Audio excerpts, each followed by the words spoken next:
Gita LLB ধারাবাহিকের আজকের পর্বে ধারাবাহিকের শুরুতে আমাদের বিষ্ণুদেব এবং অগ্নিজিৎ মুখার্জিকে দেখানো হয়। সেখানে বিষ্ণুদেব বলে, আমি শুধু অ্যাডভোকেট গীতাকে চিনি, যে কিনা তার দায়িত্ব কর্তব্য থেকে পিছু সরেনি, আর আপনি তার শ্বশুর মশাই হয়ে তাকে বাড়ি থেকে বের করে দিয়েছেন। অন্তঃসত্ত্বা থাকা অবস্থায় উনি রাত দিন যেখানে সেখানে বেরিয়ে বেড়াচ্ছে, কখনো তার খেয়াল রাখেননি। তাহলে এখন কেন তার খোঁজ নিতে এসেছেন?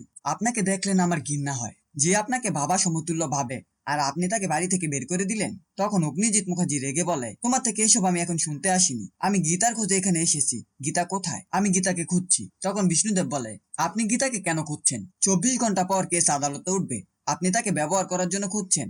আমার ভাবতেও ঘেন্না লাগে, সামান্য একটা কেসের জন্য আপনি গীতার মতো একটা ভদ্র মানুষকে ব্যবহার করার জন্য খুঁজে বেড়াচ্ছেন। আসলে কি আপনি গীতাকে খুঁজছেন নাকি পাপ্পুকে খুঁজছেন, যার মৃত্যুতে আপনাকে জেল খাটতে হয়েছে? 24 ঘন্টা পর আমি জানি নিশ্চয়ই গীতা এই কেসটা জিতবে। আপনার মতো খারাপ, অসভ্য, অভদ্র আর কোথাও দেখিনি। তখন অগ্নিজিৎ মুখার্জি বিষ্ণুদেবের কলার চেপে ধরে এবং বলে, তুমি আমাকে অভদ্র বলছো? তোমার সাহস দেখে আমি অবাক হয়ে যাচ্ছি। তোমার এত সাহস কি করে হয়? এটা বলে অগ্নিজিৎ মুখার্জি সেখান থেকে বেরিয়ে যায়। তখন বিষ্ণুদেব চিৎকার করে বলে, নিজের এত আত্মসম্মান, তারপরও এই কেসটা আমাকে বাঁচাতে আপনি নিজেই সস্তা হয়ে গেছেন। তাহলে ভালো না বেশি যাবো কোথায়? পরের পর্বে বাচ্চাদের সাথে গীতাকে দেখানো হয়। গীতা পাপ্পুকে গান গাইয়ে ঘুম পাড়াচ্ছে। ঘুম পাড়ানো শেষে গীতা কুচকিকে রেখে বলে, তুই নজর রাখতে পারবি?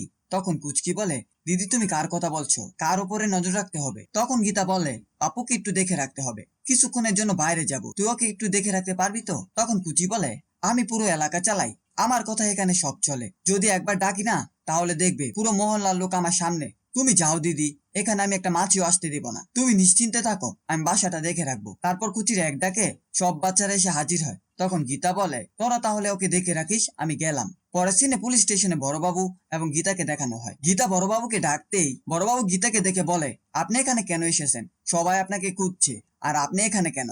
তখন গীতা বলে, হ্যাঁ আমি জানি সবাই আমাকে খুঁজছে, এমনকি আপনিও আমাকে খুঁজছেন। আর ঠিক কতদিন দেখা হবে? এখন আমাকে এটা বলুন, আপনি কার কথায় ভয় পাচ্ছেন? বড়বাবু বলতেই গীতা বলে, আপনার মেয়েকে কিডন্যাপ করা হয়েছে, সেজন্য কি আপনি ভয় পাচ্ছেন? আপনাকে না দেখলে হয়তো আমি জানতামই না আকাশে চাঁদ কতটা সুন্দর। আপনার মেয়েকে ফিরিয়ে আনার দায়িত্ব আমার, আমাকে শুধু একবার তার নামটা বলুন। কথাগুলো শুনে বড়বাবু বলে, আপনি এখান থেকে চলে যান, কোর্টের দিন শেষ হলে আমি আপনাকে জানাবো। গীতা বড়বাবু থেকে ফোন চায় এবং বড়বাবু বলে, আপনার ফোন কি হয়েছে? তখন গীতা বলে, আমাকে ট্র্যাক করা হচ্ছে আমার শ্বশুর বাড়ি থেকে, বাবার বাড়ি থেকে, এমনকি আপনি অনেকবার ট্রাই করার চেষ্টা করেছেন কিন্তু পারেননি, তাই আমি আমার ফোন অফ করে রেখেছি। এই ছিল গীতা এলএলবি ধারাবাহিকের আজকের আপডেট। ভিডিওটি ভালো লাগলে চ্যানেলটিকে সাবস্ক্রাইব করে পাশে থাকা বেল আইকনটি অন করে দিন।